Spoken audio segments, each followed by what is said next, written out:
મારા વાલા પ્રિયો, ઈસુ ખ્રિસ્તના નામમાં હું તમને શુભેચ્છા પાઠવું છું. તમે કેમ છો? સ્વસ્થ છો ને? દરરોજ સવારે પ્રભુની દયા તે નવી હોય છે. જે લોકો સવારે પ્રભુને શોધે છે તેઓ તેમને પામશે. તેથી જ્યારે આપણે સવારે ઉઠીએ છીએ, પ્રભુને પહેલા શોધવું જોઈએ. આપણે દરરોજ તેમની દયા પ્રાપ્ત કરવી જોઈએ. શું આપણને દરરોજ જીવવા માટે પ્રભુની કૃપાની જરૂર નથી? અને તેથી દરરોજ સવારે આપણે તેમની રાહ જોઈને તેમની દયા પ્રાપ્ત કરવી જોઈએ. આ સ્થળ તે ક્યાં છે? શું તમે એવી રીતે વિચારી રહ્યા છો? આ જે છે તે મલેશિયા દેશમાં એક સ્થળ છે.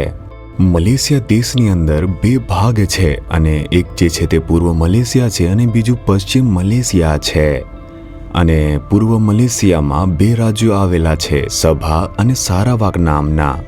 અને આ જે છે તે એક અલગ ટાપુ છે. સારાવાક નામનું તે એક રાજ્ય છે અને જુઓ, તે રાજ્યની અંદર એક મેરી નામનું શહેર આવેલું છે. હું ત્યાંથી તમારી સાથે વાત કરી રહ્યો છું. મારી પાછળનું માળખું તે એક સરકારી મકાન છે. તેઓ તેને કાઉન્સિલ કહે છે. ત્યાં સરકાર સંબંધી ઘણી બધી બેઠકો યોજાતી હોય છે. એક ખૂબ જ સુંદર બગીચો છે અને અહીં ઘણા બધા સુંદર કુદરતી દ્રશ્યો છે. ઘણા લોકો તે સવારે અહીં ફરવા આવે છે અને આપણે તે બધું જોઈ શકીએ છીએ. તમારે પણ તે જોવું જોઈએ. શું તમે ફરવા જાઓ છો? સવારે ઉઠીને ઓછામાં ઓછા 40 મિનિટ ચાલવું જોઈએ. જો તમારે સ્વસ્થ રહેવું હોય તો તમારે પહેલા સવારે પ્રાર્થના કરવી જોઈએ અને બીજું, તમે તમારા શરીર માટે 40 મિનિટ ચાલવું જોઈએ. તેથી તમે સ્વસ્થ જીવન જીવી શકો છો. સારું, પ્રભુ મને કયું વચન કહે છે જો તમે આમ પૂછો તો?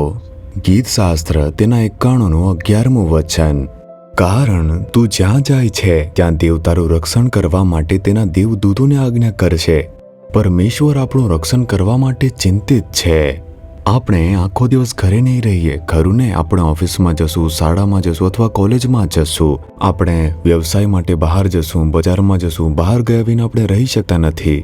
દરરોજ આપણે મુસાફરી કરીએ છીએ, ટ્રેનમાં, બસમાં, કારમાં, વિમાનમાં, લાંબા અંતરની મુસાફરી. શું આપણે આવી રીતે ઘણી મુસાફરી કરતા નથી? શું આપણે જોખમોનો સામનો કરતા નથી? વિમાન અકસ્માતો, ટ્રેન અકસ્માતો, કાર અકસ્માતો, તેના વિશે સાંભળીએ છીએ. ઘણા બધા અકસ્માતો થાય છે. આ ખતરનાક દુનિયામાં આપણે કેવી રીતે સુરક્ષિત રહી શકીએ છીએ? અને તે માટે આપણા પરમેશ્વર તે આપણા કરતાં પણ વધારે આપણા રક્ષણની વધુ ચિંતા કરતા હોય છે. તે આપણને બચાવવા માટે ઘણું બધું કરતા હોય છે. વચનમાં લખ્યું છે, તે આપણી આસપાસ વાડ બાંધીને રક્ષણ કરે છે. જો પ્રભુ આપણને વાડથી રક્ષણ આપે છે, તે એક અદૃશ્ય વાડ રહેશે. તે રક્ષણની વાડ છે. કોઈ તેને પાર કરશે નહીં, તમને સ્પર્શ કરી શકશે નહીં. આપણને અગ્નિની દિવાલની જેમ તે ઘેરી લેશે, આપણું રક્ષણ કરશે. અગ્નિની દિવાલ, તમારી આંખો ખોલીને જુઓ, તમને દેખાય છે? તે આપણી આંખોથી દેખાશે નહીં. જો તમે પવિત્ર આત્માથી ભરાઈ જાઓ અને તમારી અંદર અગ્નિ છે તો બહાર પણ એક અદૃશ્ય અગ્નિ તે રક્ષા કરશે. તે શૈતાનની આંખોને દેખાશે. જો તેઓ મેલી વિદ્યા કરશે, જાદુ કરવાનો, આપણે નષ્ટ કરવાનો પ્રયાસ કરશે, શૈતાન આપણી આસપાસ સળગતી આગ જોશે અને ભાગી જશે. તે આપણી આંખોથી દેખાશે નહીં, પરંતુ પ્રભુ આપણું રક્ષણ કરે છે. તેમાંથી એક છે, પ્રભુએ આપણા માટે દૂતો પણ રાખ્યા છે. તે પોતાના દૂતોને આદેશ આપશે, મારા બાળકો મુસાફરી કરવાના છે. તે પોતાના દૂતોને બોલશે ને કહેશે, રક્ષણ કરજો.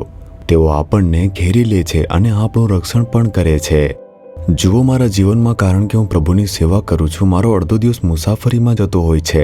વિમાનમાં મુસાફરી, ટ્રેનમાં મુસાફરી, બસમાં મુસાફરી, કારમાં મુસાફરી. અમે લોકો સતત મુસાફરી કરતા રહીએ છીએ અને આની અંદર હું સુરક્ષિત રહું છું. તેનું એકમાત્ર કારણ એ છે કે પ્રભુ મને આપેલું રક્ષણ છે.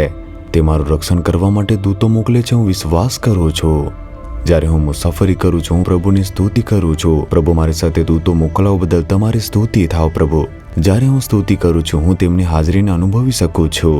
આપણી જાણ વિના એક પ્રભુની હાજરી છે જે આપણી સાથે રહે છે. બીજું દૂતોની હાજરી છે. આપણે કોઈને આપણી સાથે અનુભવી શકતા હોઈએ છીએ.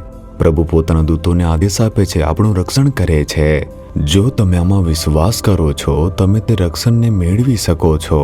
હું એક ભાઈને જાણું છું જે પ્રભુના સેવક છે અને સેવા માટે તે એક શહેરમાં ગયા હતા.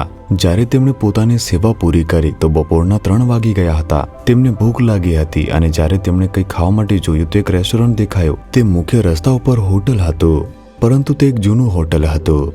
તે જમવા માટે અંદર ગયા હતા. જ્યારે તે જમતા હતા તે સમયે કોઈએ તેમનો હાથ પકડી લીધો અને તેમનો હાથ પકડીને બહાર રસ્તા ઉપર ફેંકી દીધો હતો.